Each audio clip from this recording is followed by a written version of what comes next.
today takes us back to ancient Jewish history, a tale of black magic known as the Dybbuk Box. We hope you enjoy our story and that it captivates your imagination. Your feedback is highly appreciated after reading the story. The story begins with a rabbi saying, "The Dybbuk is a tale from Jewish heritage, but we cannot ascertain its absolute truth. If it is real, the Dybbuk doesn't easily possess a person, but it preys on those whose souls are disconnected from their bodies. So there's no need for all your worries." Once the husband finds some solace, he receives a phone call from his wife, informing him that she is pregnant. However, the rabbi warns him about the Dybbuk's knowledge of his wife's pregnancy and its intentions to take control of the unborn child's body after birth. Seeking help from anyone, including the rabbi, to expel the spirits would be dangerous, as the Dybbuk would consider them enemies and harm them severely. The husband returns the next day seeking a solution for his wife's predicament, but he is shocked to find out that the rabbi has passed away.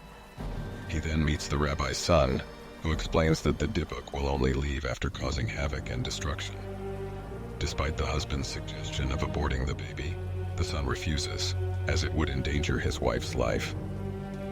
Following the son's instructions, the husband prepares himself for the confrontation with the Dybbuk, breaking all the mirrors in his house, as spirits are stronger in their reflections. Time passes, and everything seems to return to normal, even though the unborn child grows each day. Meanwhile, the rabbi's son gathers information about the Dybbuk and its history.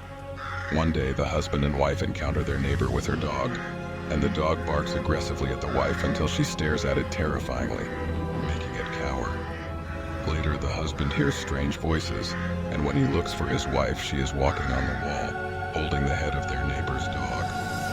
The wife's behavior becomes increasingly bizarre, and she seems possessed. The rabbi's son advises the husband that he has only one chance to confront the Dybbuk and must be fully prepared. After performing certain rituals, the husband encounters his possessed wife, and the rabbi's son intervenes, asking her, "Who are you?" She replies in a haunting voice, "I am Nora." The rabbi's son performs another ritual, making the possessed wife lose consciousness. The husband takes her back home and calls a doctor to check on her health and the baby's well-being.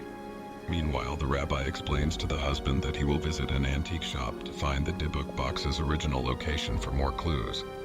In the shop, the rabbi's son witnesses a flock of blackbirds above the house, hinting at the Dybbuk's malevolent presence. He searches for information in the books and discovers a particular book with the Star of David on its cover. Reading it reveals the entire story of the Dybbuk. 50 years ago, there was a wealthy Jewish man on the island with an only son named Azer. He fell in love with a simple Christian girl named Nora. Despite their love, Azer's father disapproved and imprisoned Nora, leading her to take her own life. When Azer learned the truth, he confronted his father, and the villagers killed Azer for his forbidden love.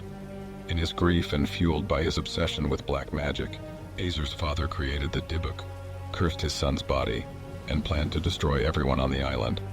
The rabbi's son realizes that Nora was warning them about Azer's wicked intentions, and completes the ritual to expel the Dybbuk from the husband's body, returning it to the Dybbuk box.